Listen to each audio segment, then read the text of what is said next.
Telescópio de número 94. É isso mesmo, estamos juntos pela 94ª vez. Hoje para conversar sobre o assunto light, um assunto família, um assunto divertido, que é o fim do mundo, a doutrina das últimas coisas, o Armagedon, o Apocalipse, chama como quiser. Hoje nós vamos conversar sobre esse assunto maravilhoso e para conversar eu tô com ele aqui, meu amigo de canal, Rodrigo Quintan. Ele que acha que Deixados para Trás é melhor do que Harry Potter. Tudo bem, Rodrigo? Bom dia, boa noite, boa tarde para todo mundo, qual lugar do planeta você esteja. Ou de fora do planeta também. Né, hoje já começando já com essa heresia aí.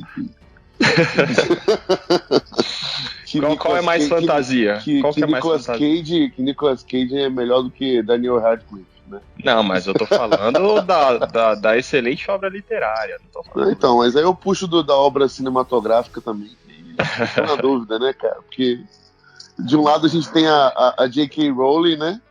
E do outro lado a gente também tem o Nicolas Cage. Né? E o Nicolas Cage pesa muito nessa... Pois é. Um abraço pro Nicolas Cage que nos ouve. E para conversar conosco, nós trouxemos um acadêmico, um autor de livros sobre o assunto, o grande, né, já da casa, Guilherme Burjac, que aqui na Crentaços ele faz xixi de porta aberta, não precisa mais pedir licença para nada. Tudo bem, Burjac? Se apresenta, caso alguém não te conheça, né? Se apresenta aí pra galera. Oi, pessoal, tudo bem?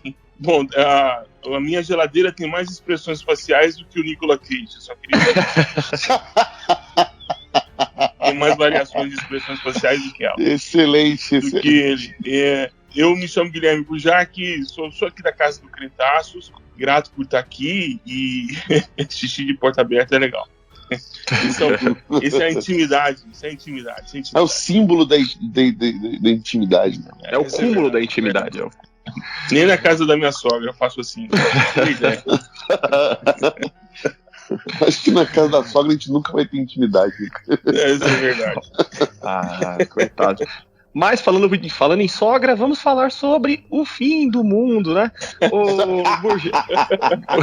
O Burjac recentemente lançou um livro virtual, uma apostila bem legal, bem simples, assim, numa linguagem bem acessível para que a gente conhecesse mais sobre esse assunto. Quando a gente viu que o Burjac estava com essa iniciativa aí muito bacana, que depois ele vai falar para vocês como é que vocês recebem. Fiquem até o final, que no final ele vai falar como você recebe esse material maravilhoso.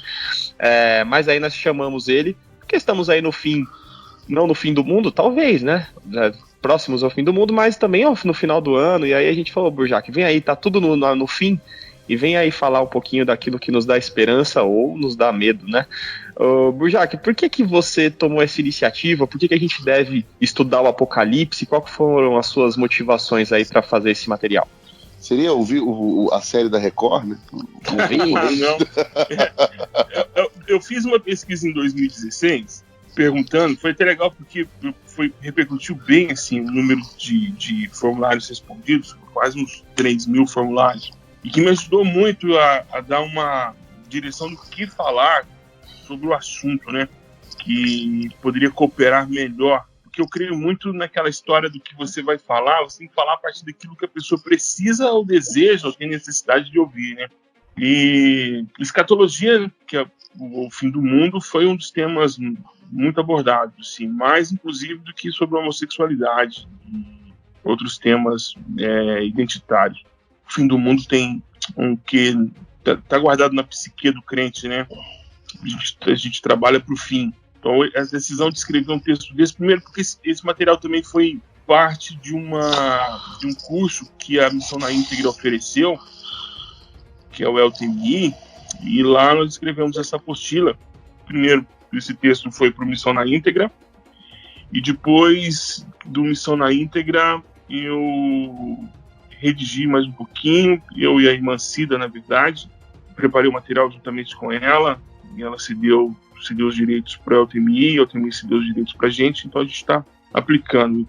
Na verdade, foi fruto de uma pesquisa que nós fizemos, sobre desejos das pessoas de conhecerem, e também das dúvidas que as pessoas tinham a respeito do tema.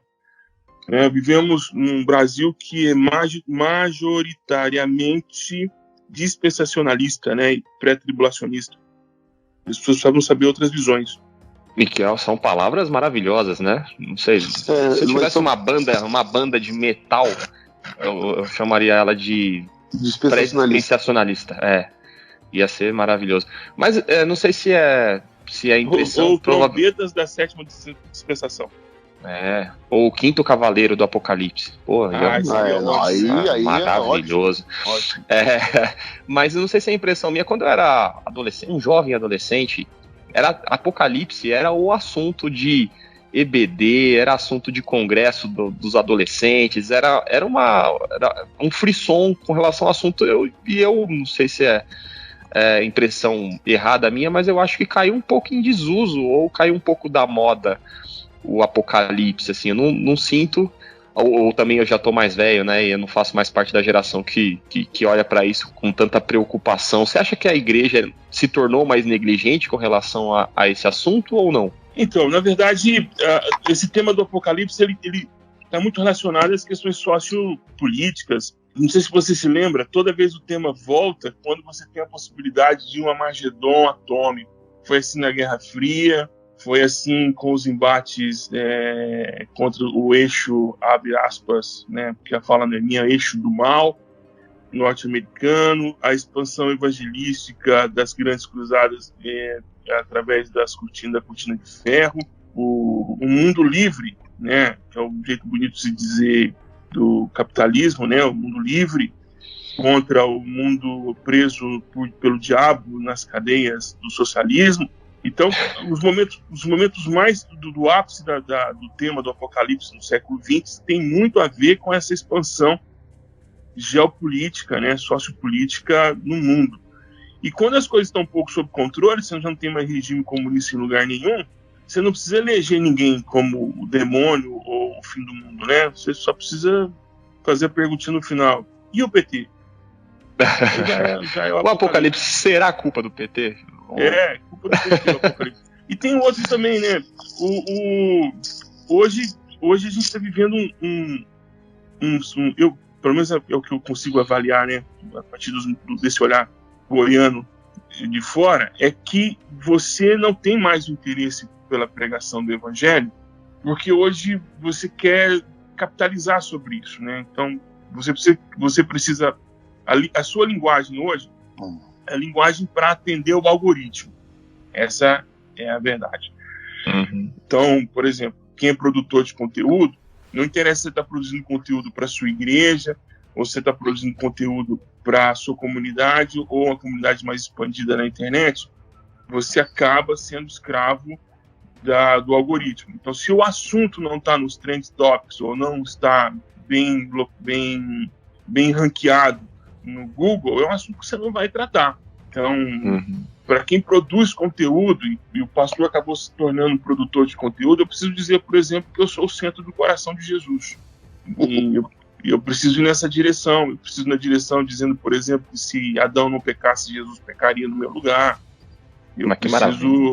Eu preciso, de alguma forma, alcançar a minha bolha pela emoção, né? Então é o que o pessoal aí do marketing de conteúdo, né, os seguidores do profeta Érico Rocha, sempre estão dizendo: você precisa encontrar um gatilho. Como o gatilho sexual não funciona pra gente, porque a gente já tentou isso demonizando o sexo e não funcionou, então a gente utiliza o gatilho da emoção. Então você é importante para Jesus. Então, pregar sobre o Apocalipse, na verdade, primeiro porque a gente não entende bem o Apocalipse, né? Essa é uma grande verdade. Segundo, porque é um tema que não tem sex appeal. Não tem, a não ser que você seja igual aquele padrinho do Maurício de Souza. O que está acontecendo aqui? Não sei. Esse meme. Então não tem atrativo, porque o que eu estou dizendo para você é o seguinte: acumular o que você vai acumular aqui, dependendo da perspectiva bíblica, vai queimar, dependendo da perspectiva bíblica, vai ser deixada para trás, dependendo da perspectiva bíblica, não vai ter valor nenhum, porque se vão calçar o céu com ouro, porque o ouro não tem valor. Uhum. Então, essas coisas não tem apelo mais, assim, não tem apelo pro púlpito, não tem apelo ao algoritmo, não tem apelo, essa é a grande verdade, não tem apelo nenhum. E hoje o mundo não caminha para um discurso mais apocalíptico, né? Nós estamos falando de uma agenda no mundo hoje em que temos que salvar o planeta, né?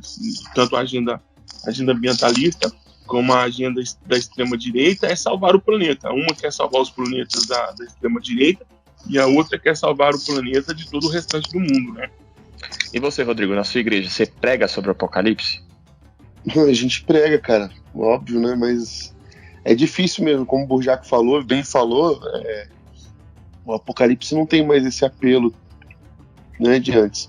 Mas assim, também, eu não acho que também é uma coisa, eu ia dizer assim, eu acho que o apocalipse ele é um objeto de estudo, sim, e a gente deveria voltar a falar mais na minha adolescência também, a gente ouvia falar pra caramba dele, mas eu acho que todas as coisas que o Burjac falou, uma que eu mais concordo, é que eu acho que faz mais sentido para dentro da igreja, né? Não, talvez fora eu não diria, mas assim, de dentro da igreja é que a gente já não acha que o mundo vai acabar tão cedo, entendeu? Então, tipo assim, tá tudo bem, né? Se acabar, que cabe em barranquinho pra gente acabar encostado. Então, tipo assim, a gente perdeu. Porque eu acho que antes dos anos 2000, a gente vivia com uma expectativa que em 2000 ia tudo dar ruim, né? Todo mundo acreditava, né? Todo mundo acreditava. Foi uma decepção. Mesmo que falasse que não, a gente tava esperando. Pelo menos um bug. Né? Tinha uma expectativa de que alguma coisa acontecesse ou de 99 para 2000 ou de 2000 para 2001. Então, assim, alguma coisa ia acontecer e não aconteceu, entendeu? Então, assim, eu acho que havia toda uma vamos dizer assim, uma energia, uma aura, assim, em torno dessa coisa da virada do milênio do século. Mas não aconteceu. E aí, assim, eu acho que isso se perdeu também. O Burjac falou muita coisa boa aí nessa fala, que eu acho que é isso. A gente perdeu. Primeiro que, assim, a gente. O Apocalipse desde sempre já teve suas linhas teológicas divergentes, né? Então, assim, é difícil você hoje, para o teólogo, você hoje falar e pregar sobre o Apocalipse, né? Ainda mais que a gente está numa época pós-verdade. Então, a época pós-verdade é aquela época que você já não tem verdades absolutas e aí você vai falar num texto que te dá a interpretação, né, de milhares de outras vertentes, né, porque a gente não sabe ler direito o Apocalipse, né? Como bem o Burjac falou, a principal interpretação que a gente tem hoje é essa bem brega, que é a dispensacionalista. Para mim é a mais brega de todas. Acho que eu não conheço um adjetivo melhor para a interpretação dispensacionalista. Eu acho ela brega, né? Eu acho a coisa meio... porque o Apocalipse, ele é hollywoodiano, né? Ele é aquela coisa fantástica, né? Mas assim, quando você pega os dispensacionalistas, você pega aquela coisa, tipo assim, parece que você não tá levando a sério o Apocalipse, entendeu? Parece que tem o Nicolas Cage no meio do... Exato. Parece que não tá levando a sério. Parece que, tipo assim, o Apocalipse foi escrito com muito mais profundidade, você tá pegando só do jeito que veio para você e botando lá. Então, essa é a interpretação mais crua do Apocalipse. Então, assim, tem todas as outras vertentes aí por trás disso, de um livro que é complexo, e é difícil você falar. A gente tem que admitir que o Apocalipse não é para leigos, né? É um negócio complicado, cara. É para você fazer uma série de pregação. Pregação eu acho mais difícil ainda. Se você for falar para mim, Rodrigo, vocês estudam o Apocalipse na igreja, aí eu teria mais certeza de dizer para você, convicção de que sim. Agora, pregar no púlpito é mais difícil. Cara, é muito difícil, cara. A gente tem algumas passagens que a gente consegue fazer alusão, né, a textos. Você nunca pregou sobre a besta que saiu do mar? Nunca, cara. Nunca preguei. Sobre o dragão, mas já preguei sobre as 7 igrejas, então assim... mas daí você foi no fácil, né? Exato, deixa eu falar, a gente tem textos escatológicos mais simples, né, e a gente consegue transitar legal, mas é isso, eu acho que o Burjac tá perfeito na análise dele, eu acho que a gente perdeu um pouco essa coisa da expectativa, né, agora a gente tá entrando num período de advento, a gente perdeu um pouco do advento dos últimos tempos, né? Essa coisa da espera, do aguardo, que eu acho que a gente, não é que a gente perdeu o lance da espera, a gente não entende mais que parece que isso não vai acontecer, entendeu? É diferente. Existe aquela coisa da acomodação, né? Como o mundo vai acabar mesmo, isso aqui não vai acabar, então eu vou ficar aqui esperando você se crente meia boca até que Jesus voltar e eu não vou fazer nada por esse planeta que eu estou vivendo. E existe o lance do advento, da espera, do aguardo, que te constrange a ser um sinal do reino, a fazer as coisas acontecerem porque você está no aguardo e no anseio da volta de Jesus e do Apocalipse, né? Mas eu acho que tem essa relação de estabilidade social e econômica também. A gente tá muito da hora aqui, tô conseguindo comprar minhas coisinhas na Black Friday, tô assim, de boinha, e Jesus voltar agora ia ser um transtorno para alguns crentes que talvez eles prefiram. Vai acontecer, mas eu vou deixando mais pra frente, porque agora eu tô aproveitando aqui que tá muito bom. Mas, o Burjac, voltando, né, Apocalipse, a gente acaba focando no livro do Apocalipse, mas a Bíblia inteira, Daniel tem passagens lá, Ezequiel tem passagens escatológicas, se eu não tô enganado. A Bíblia inteira aponta para que o mundo vai ter um final. Mas dá um panorama pra gente. O seu livro acaba falando mais sobre o Apocalipse, porque aí é o tema central. Sim. Dá uma apresentada, uma introduzida sobre o que é o Apocalipse pra gente, a doutrina das últimas coisas. Então, a doutrina das últimas coisas é o seguinte, assim, de forma muito resumida, o pau tá quebrando, tá todo mundo morrendo, tô vendo o Estado matando a minha família, destruindo a minha família, me expondo em praça pública, não consigo mais comprar as coisas, tenho que viver escondido, tenho que viver como hoje vivem algumas populações, algumas etnias aqui na África e na Ásia, tenho que ficar migrando porque descobriram a minha etnia, então eu sou cristão, não sou bem-vindo no Estado, eu estou pregando a um outro reino, um outro senhor, um outro Kyrios, e estão me matando e estão iluminando a cidade com um corpo de gente que eu amo. E aí o Senhor aparece prega para um irmão que está preso, que é numa ilha carcerária, e o Senhor diz para ele o seguinte: olha, escreve uma carta para muita gente, escreve isso que eu vou te mostrar agora, coisas futuras, para que todos agora fiquem tranquilos. Tá tudo certo. O que está acontecendo tá tudo certo, tá bom? Escreve para eles e eu vou te mostrar o que está acontecendo. E é isso, o Apocalipse é uma carta de esperança. Na verdade, se você for ler o livro do princípio, você tem que começar pelo livro de Apocalipse.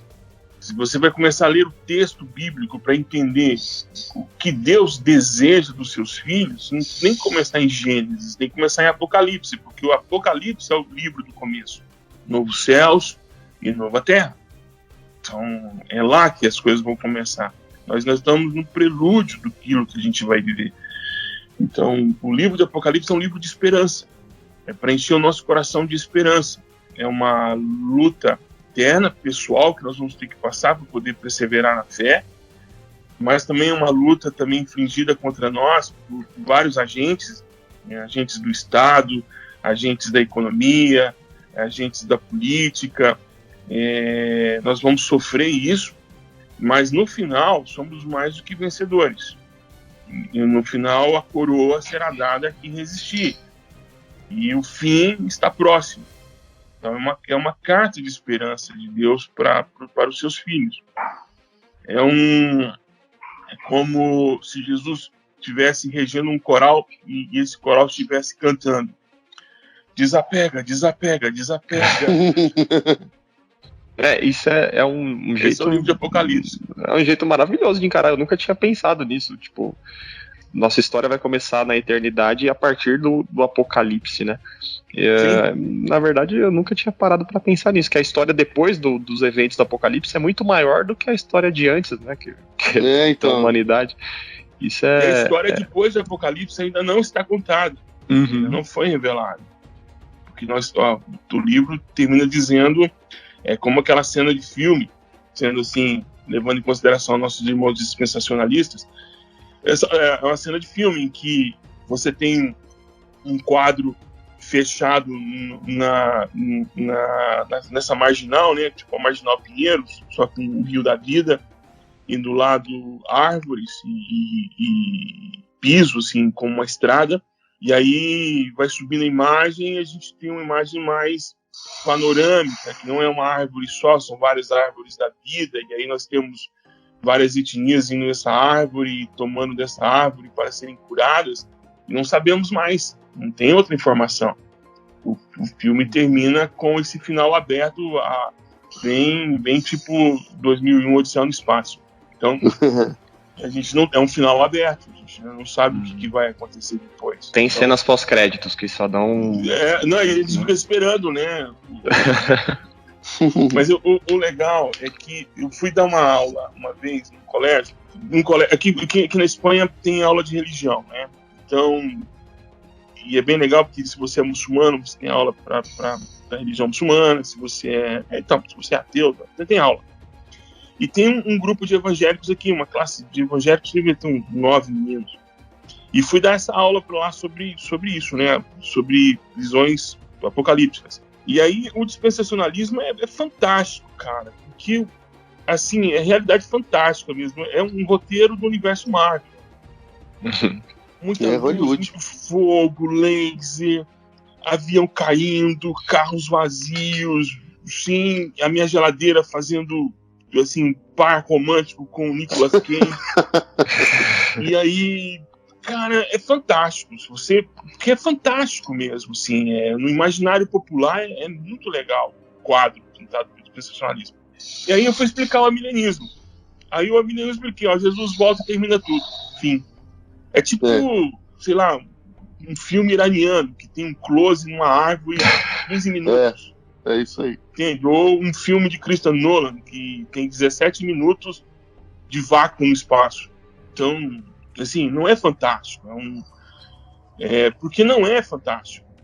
Porque a orientação... A Bíblia fala toda sobre escatologia. Então você tem a Bíblia, em Gênesis 3, já é um texto escatológico. Vou pisar a cabeça da serpente.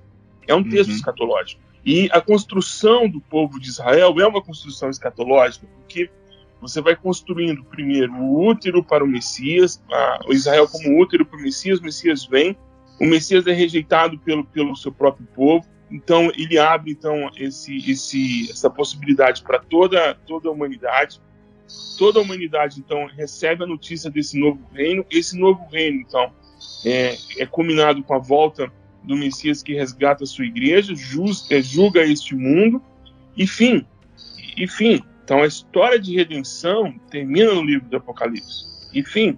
Então, o livro todo é apocalíptico, né? Se você fosse pensar nessa perspectiva de linguagem para o fim. Mas o que mais me atrai na linguagem apocalíptica não é como o fim se dará, é como você deve viver até que o fim chegue. Que estilo de vida você tem que ter? Que tipo de esperança você tem que alimentar? Qual é o foco da sua vida? Porque se eu sei que eu estou indo para Pindamonhangaba, se estou indo para Pindamonhangaba e vejo placas dizendo Pindamonhangaba 45 km, Pindamonhangaba 30 km, então eu tenho uma esperança que em algum momento eu vou chegar em Pindamonhangaba. Eu tenho essa esperança. Então eu não vou sair do roteiro, eu vou manter o roteiro, eu vou continuar na estrada, eu vou manter a velocidade, mesmo que eu pare um pouco, faça alguma coisa, eu volto para o trajeto e vou viver porque eu tenho esperança de chegar lá. É isso que Jesus diz aos discípulos várias vezes, né? E tem um texto apocalíptico, acho legal que muita gente vê que é um texto missionário, mas ele na verdade também é um texto apocalíptico, que é Atos capítulo 1, verso 6, quando os discípulos falam: Senhor, é esse tempo que Israel será restaurado, ou seja, um apocalipse israelita, onde o reino das trevas, o diabo, a grande Babilônia, os assírios, e agora na representação desse império maldito, conforme Daniel prescreveu que é o império romano, é agora que esse império vai ser destruído. E Jesus diz: não cabe a vocês, é esse tempo. Ele repete de novo uma frase que ele tinha dito atrás: não cabe a ninguém o tempo disso, cabe ao Pai. O Pai é que vai startar o processo, é Ele que vai dar o início das coisas, não é o início do fim das coisas.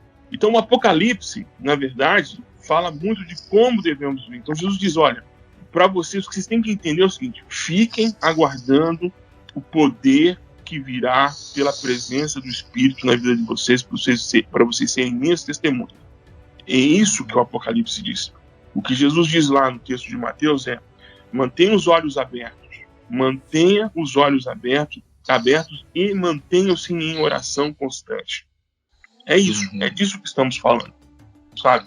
Mais do que dos sinais.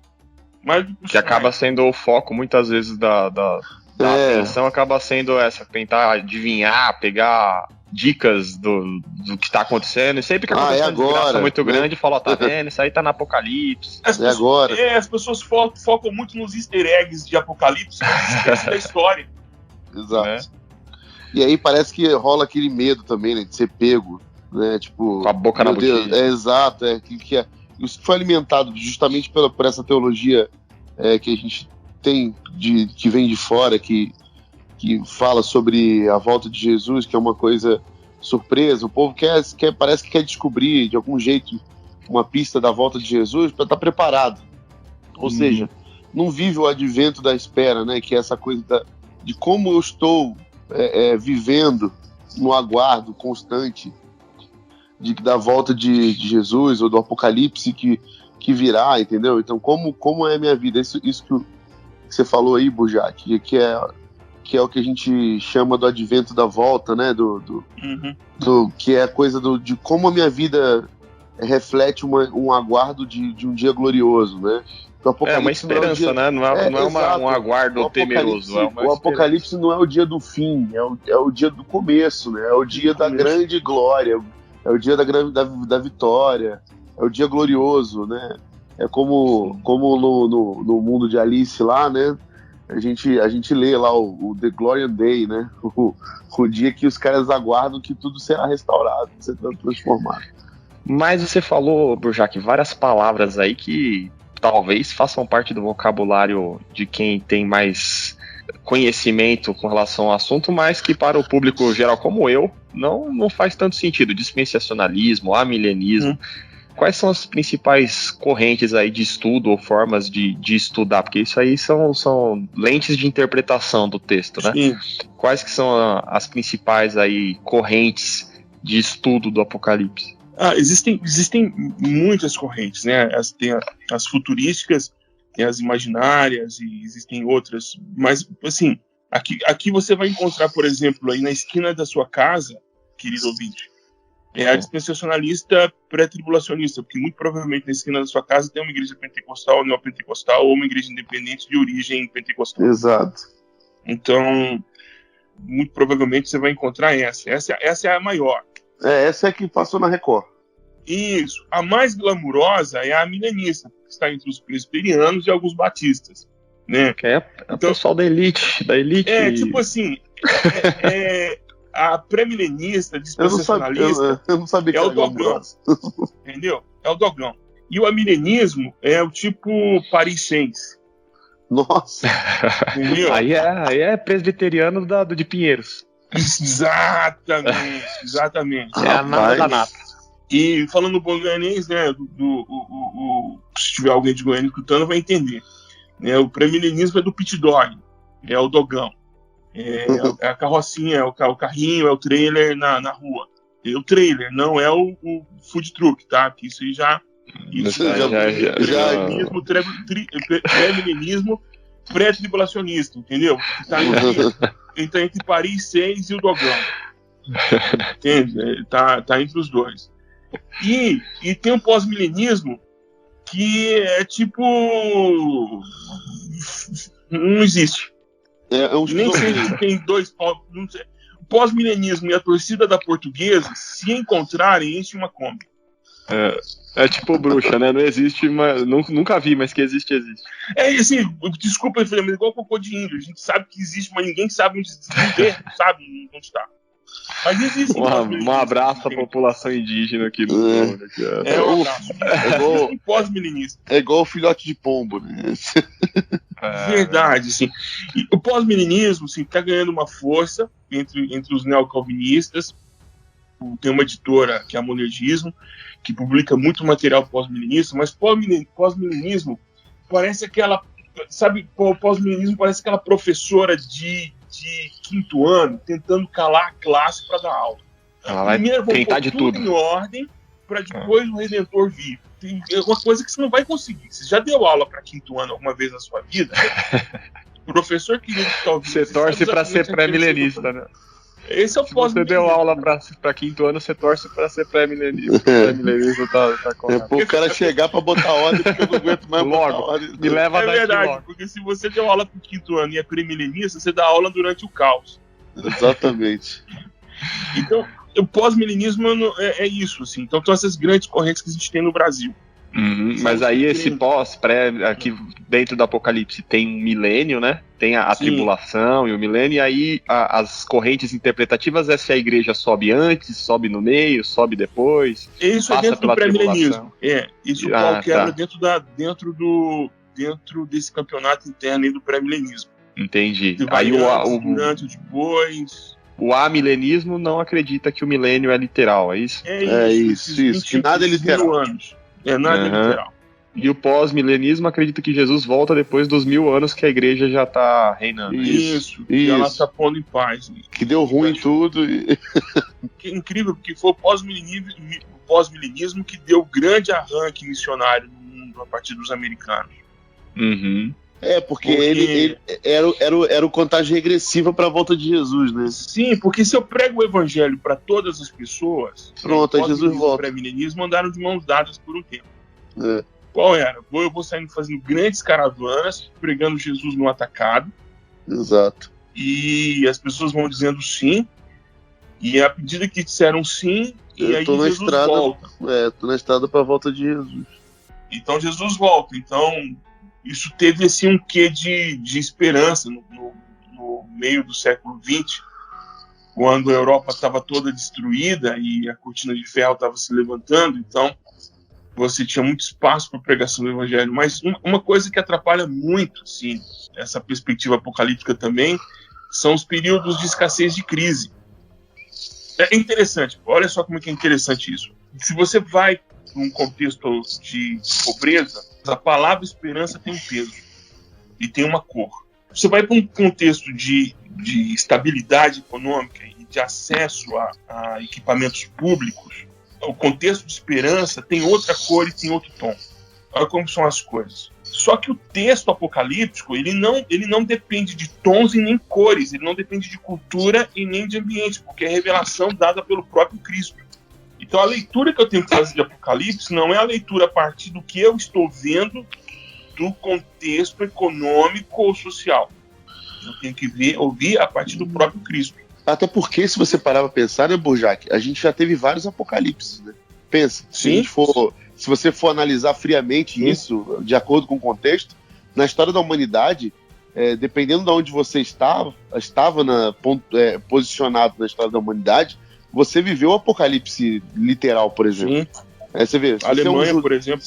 Exatamente. Se você é um judeu, por exemplo, na Segunda Guerra Mundial, que é convertido a Jesus, é um judeu messiânico, e está lá no meio dessa loucura da Alemanha na Segunda Guerra, e de repente aparece um Hitler que dizima 6 milhões de judeus, né, à torta direito, você tem o anticristo, você tem a perseguição, você tem as pessoas morrendo, né, desaparecendo, e você não tem esperança, né? A Europa está devastada, é guerra que não parece que vai acabar nunca. Se você mora no Congo, por exemplo, hoje, ou se você se você morava em Uganda na época do massacre de Uganda. Exato, os genocídios todos que aconteceram na África, por exemplo. Ou se você está agora, por exemplo, em alguma praça ou alguma rua na Bolívia ou no Chile. Se você é um refugiado saindo da Síria, por exemplo. Se você é um refugiado saindo da Síria. E vê a sua família morrendo afogada. Exato. É por isso que a gente não tem que fixar o Apocalipse nos sinais. A gente fica muito preso aos easter eggs de Apocalipse, sabe? Esse chifre ele tem a representação A, B, C, D. Na verdade, o texto apocalíptico ele tinha clareza para quem leu. Ele cumpriu a sua função principal, que ele fez sentido lá no primeiro século, lá quando ele foi escrito. Fez sentido para quem leu a carta. Sim. Os primeiros leitores fez sentido. À medida que a gente distanciou e a gente foi perdendo também a urgência, a referência histórica também, do primeiro século. É uma coisa você ler uma carta sobre esperança depois de você ter sepultado sua família inteira. A outra coisa é ler uma carta sobre esperança e pingou ontem à noite o 13º. Tem 2, glória a Deus, por isso que não existe o 13º. Ainda. Então, são 2 coisas bem distintas, assim. A gente tem que... Mas eu acho que essas leituras que vocês falaram bem aí, que também já ouvi várias pessoas falando, não agrava a confusão. E, tipo, se o Apocalipse já aconteceu várias vezes, então não é que ele trata de um fim factual, de que, de fato, é que ele está tratando de vários fins. Para várias pessoas existe um fim, e o Apocalipse ele é basicamente alegórico e aplicável a diversas realidades. O Apocalipse é literal e de fato vai ter toda aquela questão da Marvel lá que vocês citaram. Não é isso que acaba agravando um pouco a confusão que gera? Sim, é isso mesmo. É a aproximação das vertentes que acontece por causa disso. Porque se você, por exemplo, os amilenistas, eles se aproximam mais de uma vertente assim, porque eles veem mais que são vários acontecimentos apocalipse ao mesmo tempo. Então, assim, o mundo jaz no maligno. Então essa coisa literal não faz sentido. Já o outro fala assim, não, mas vai vir um mal. Esses são apenas sinais, ainda vai vir algo muito pior. Entendeu? Uhum. Agora, por exemplo, se você pega a leitura do Apocalipse como referência histórica para a época que João escreveu, você vai ver justamente isso que o Bujac falou. Cada texto do Apocalipse que João fala ali é uma referência a uma guerra, a uma conquista, a um massacre que aconteceu. Aí você fala assim, então já foi, já que aconteceu? O que está acontecendo? Porque o Apocalipse para João já foi, então. O Apocalipse para Pedro, para Paulo, isso já aconteceu.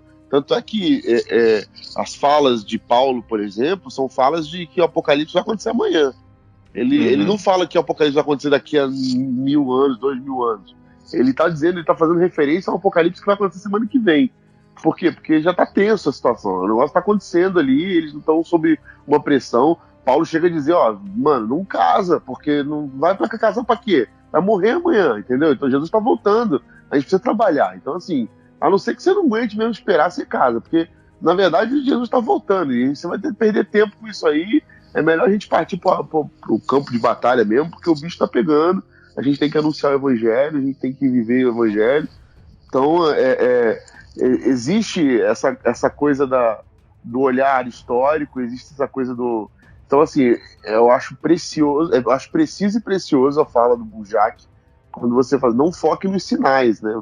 Mas viva essa questão do advento, da espera, da chegada, né? De algo que virá em breve, que nos traz esperança, mas não para uma condição momentânea, né?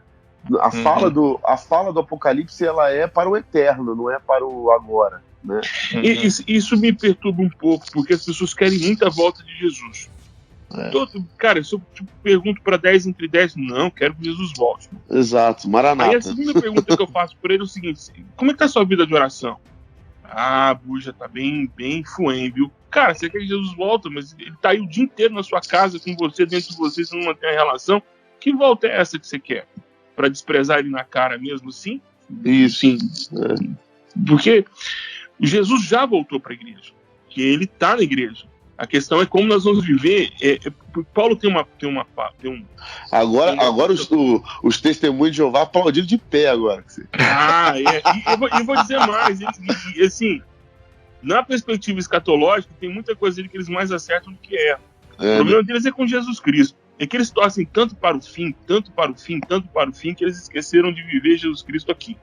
Mas vamos lá. E são só 144 mil, né? Só se fosse um número restrito. Exato. Outro dia eu perguntei para um testemunho, acabou as vagas, ele falou. Que já tem os 144 mil. Agora a gente tá disputando quem vai ficar por aqui na Terra. Porque o céu já foi. O céu já foi, já cumpriu. O VIP, cota VIP, já deu já. O camarote já tá esgotado. Tá pior que show de Sandy Júnior isso aí. É verdade. Deus, inclusive, tá tentando fazer uma segunda sessão, né? Um show extra. Um show extra. Bom, então, essa relação que a gente tem, às vezes, com o Cristo, né? A volta do Cristo, a gente esquece. Porque Paulo tem uma expressão que eu acho muito legal, que ele diz o seguinte: regiões celestiais. Para quem assistiu o Constantine, né? Muito bom. Cara, os caras fizeram uma pesquisa formidável, assim. O cara que escreveu o roteiro tem que bater palmas de pé. Porque é exatamente isso. Existe um mundo entre nós. Não é um mundo paralelo a nós, não um multiverso onde Thanos mora. É um mundo entre nós. Entende? Não uma realidade paralela do Doutor Estranho, não. Existe um mundo entre nós. Um mundo que não tem carne, não tem osso. Que é o que Paulo chama de regiões celestiais. Então é um mundo entre nós. É um mundo invertido, seria? É um mundo invertido. É mais ou menos isso.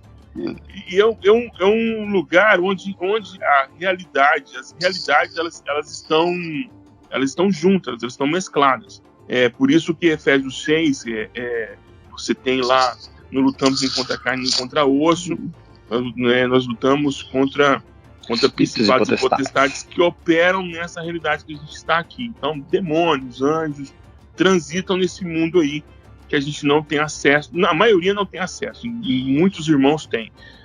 Tem um livro muito bom que é hollywoodiano que sobre esse assunto, que é aquele Este Mundo Tenebroso. E justamente, o Profeta, que é o outro livro dele, eu acho até melhor do que esse. É muito bom também, o Profeta. O Profeta.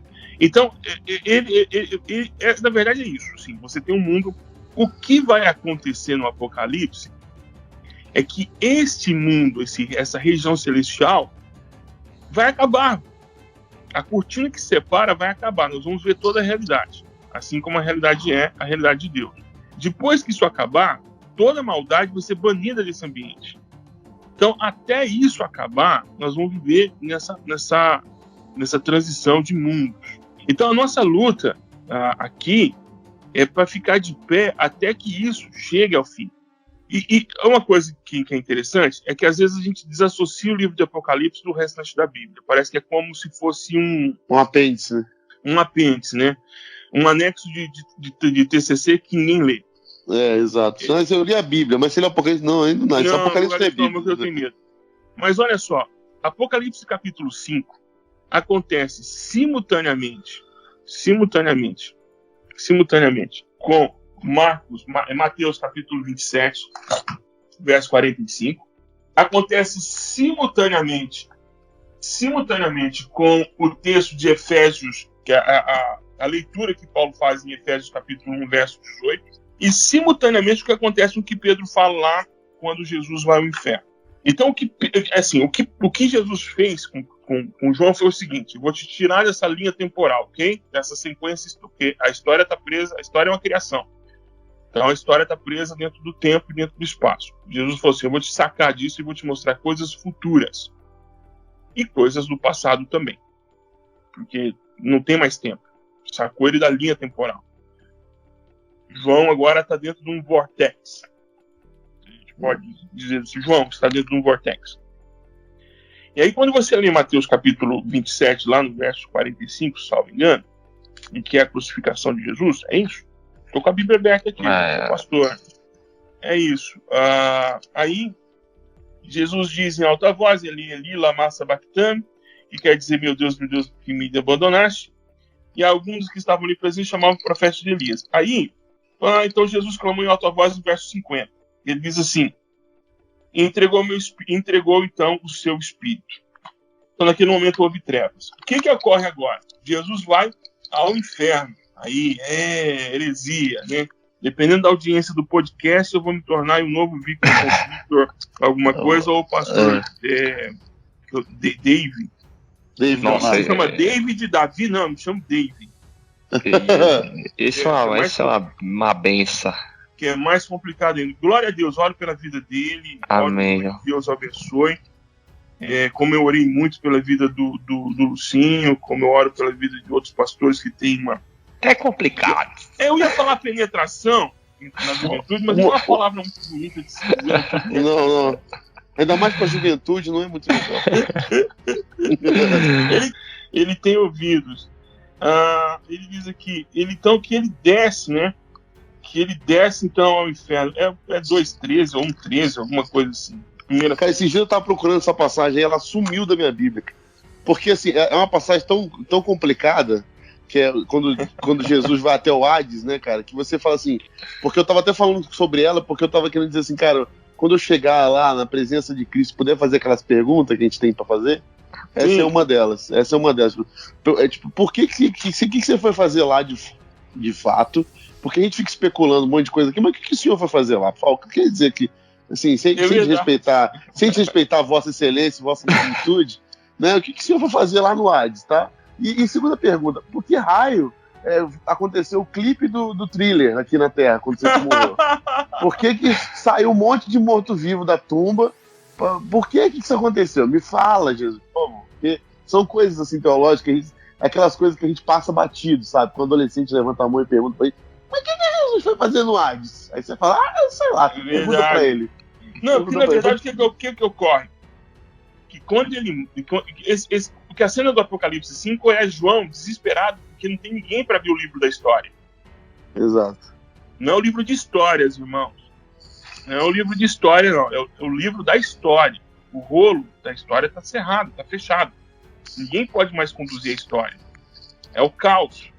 Não há mais o senhorio do caos. Não tem mais o senhor da história. Então, quem poderá abrir? Aí Jesus vem como cordeiro para João, porque João ainda está preso ao seu limpo temporal terreno, então ele vê o cordeiro, mas o ancião ele consegue ver o leão da tribo de Judá, que é a consumação final de quem se transforma em cordeiro.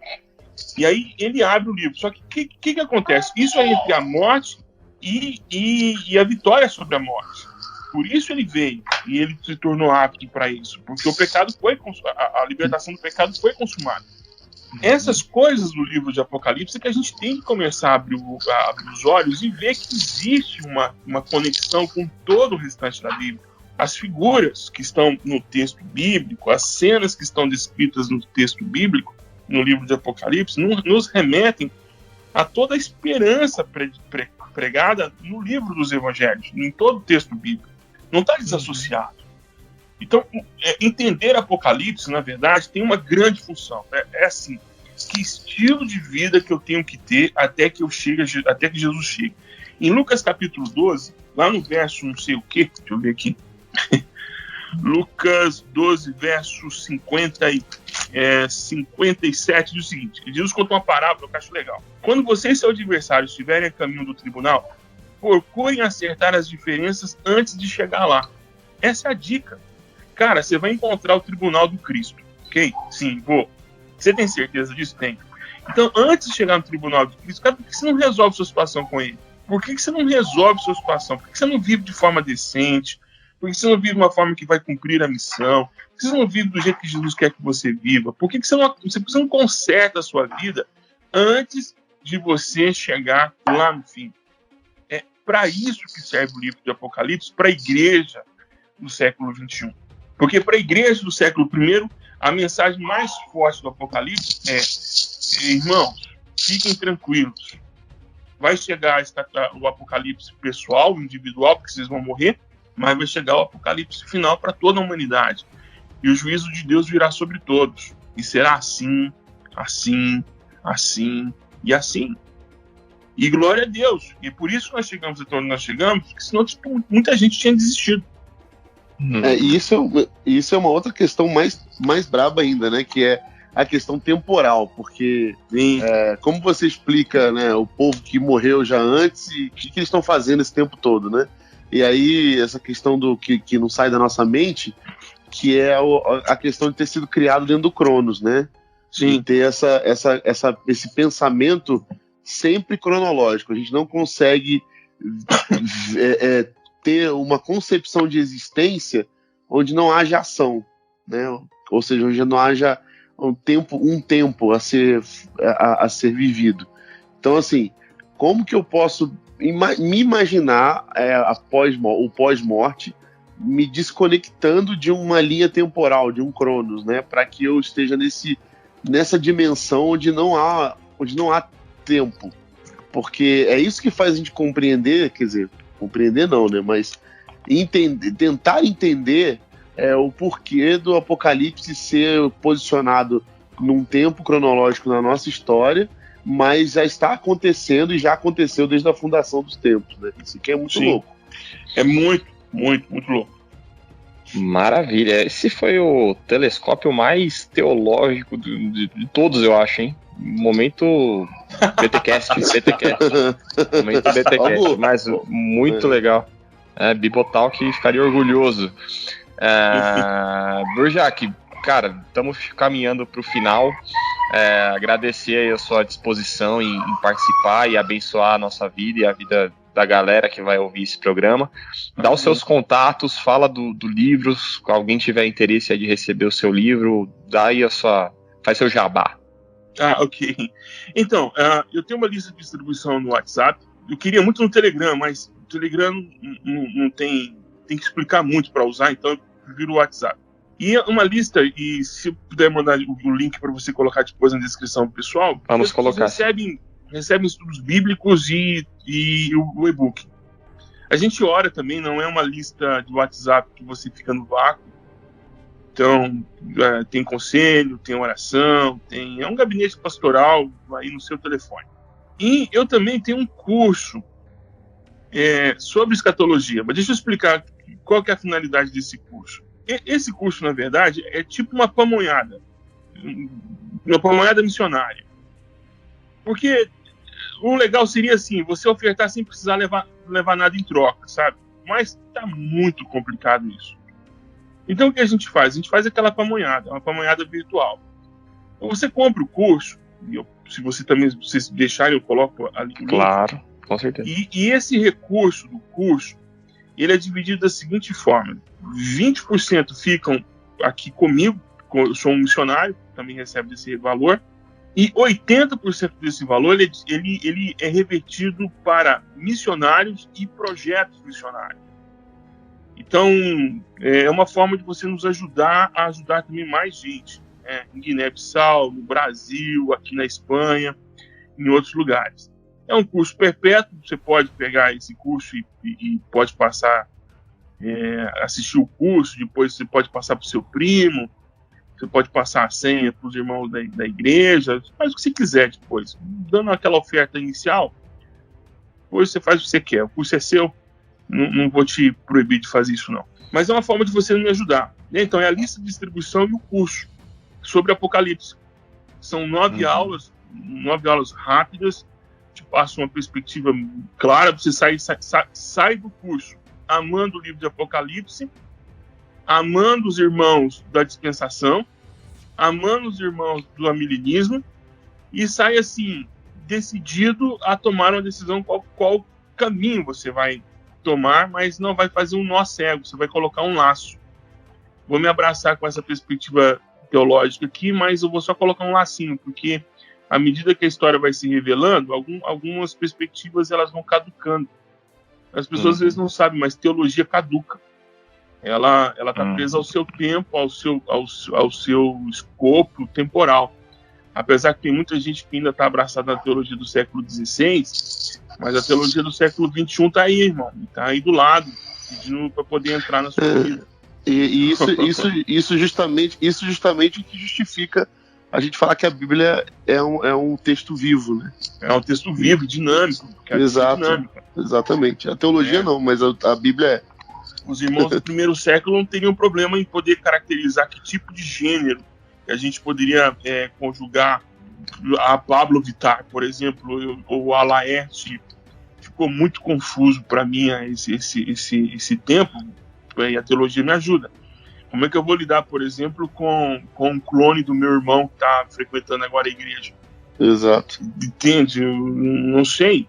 Quem não matarás, cabe para quem? Para quem... Entende? Então, a teologia ela é muito dinâmica, porque a teologia é o confronto da nossa realidade com o texto bíblico e a orientação bíblica para a nossa realidade. Daí a gente extrai. Então, por isso não é nem teologia, são teologias. Então, a nossa função ao final do curso, é que você tenha uma noção bíblica de quais os posicionamentos que existem e tomar uma decisão para abraçar uma, não é e ficar feliz com isso e tranquilo nisso, sabe? Assim, sem sentir vergonha de andar na rua com a sua posição teológica. E eu entrei no seminário pré-milenista, pré-tribulacionista. É convicto. De carteirinha. De carteirinha. Eu também tava nesse clube aí. E aí eu saí do seminário milenista. Isso aí, a gente então tá no mesmo caminho. Entendeu? Saí do seminário milenista. O que acontece? Tá tudo certo. E tá tudo certo. Aí alguém pergunta, mas você definiu? Como? Não, eu não defini. Hoje eu tô abraçado ao milenismo, que parece que o mais coerente. É isso aí, a gente não tem como definir, né, cara? Parece que parece que a gente tem que estabelecer uma teologia suprema que... Né? Tanto é que os batistas não fecharam isso. Não fecha e permite que você tenha o seu direcionamento teológico, a sua vertente teológica tranquilo, escatológica numa boa. Você pode ser milenista, você pode ser pré-milenista, pode ser dispensacionalista, não tem problema. Sim, você só não pode ser pentecostal, mas o resto... o resto? Não falando em línguas, filho, você pode... Não falando em línguas estranhas, você tá relado. Língua estranha, irmão, você pode fazer o que você quiser. Se quiser. Mas legal, gente. Era batista. Mas a gente se converte também. É verdade. A gente se encontra todos os dias. Mas a gente vai deixar os links aí, o Burjac vai disponibilizar, e aí você não quer passar pelo menos só o número que você usa do WhatsApp pra galera, porque às vezes a pessoa ouve no aplicativo e não tem o link. Qual que é o número? Então, anote o número da telecena. 62 984 60 6624. 62 984 60 6624. E se você não pegou o número, volta aí 30 segundos e aí anota e aí entra em contato, já que é gente boa demais, ele responde rapidinho aí. Ele tem o fuso horário, né? Então se ele estiver dormindo, ele vai ter que esperar. Por favor. Você vai ter que esperar ele acordar. Mas aí ele te responde aí. E de novo, Burjac, obrigado. Você é um cara que a gente admira, acompanha à distância, mais próximo, graças às redes sociais. O lado bom da rede social é isso. É verdade. E aí a gente sempre tá próximo, acompanhando aí o que você produz e com certeza abençoa muita gente. Valeu mesmo, obrigado. Deus abençoe a vida de vocês. Amém. E obrigado também, Rodrigo. Valeu, Hernani. Obrigado pelo privilégio de estar com o Burjac, que antes eu conhecia só de ouvir falar e agora meus ouvidos te contemplam. Igual cocô de índio. Exato, cara. Mas foi um privilégio, viu, Burjac? Te ouvir, nem que seja por um tempinho aqui. E espero que eu escute ainda muito mais, porque, cara, foi uma aula, foi muito bom. Obrigado mesmo por ter participado do programa com a gente. Já era fã, agora fiquei mais. Glória a Deus. Valeu, cara. Obrigado. Vida longa. Vida longa. E obrigado a todos vocês que nos ouvem, que nos acompanharam ao longo desse ano de 2019. Estamos terminando mais um ano, né? Tempo de agradecer. Então agradecemos a todos vocês que nos ouvem. Agradecemos a Crentaços, que nos dá um teto virtual para viver aqui, né? Então, obrigado, Jonathan Tamires, pessoal da Crentaços. E continuaremos aí, nos acompanhem. Deixe sua mensagem, deixe sua pergunta, seu recado. Com certeza vai ser muito legal ter esse contato com vocês, certo? Até o ano que vem. Telescópio, pés no chão, olhando para o alto. Tchau.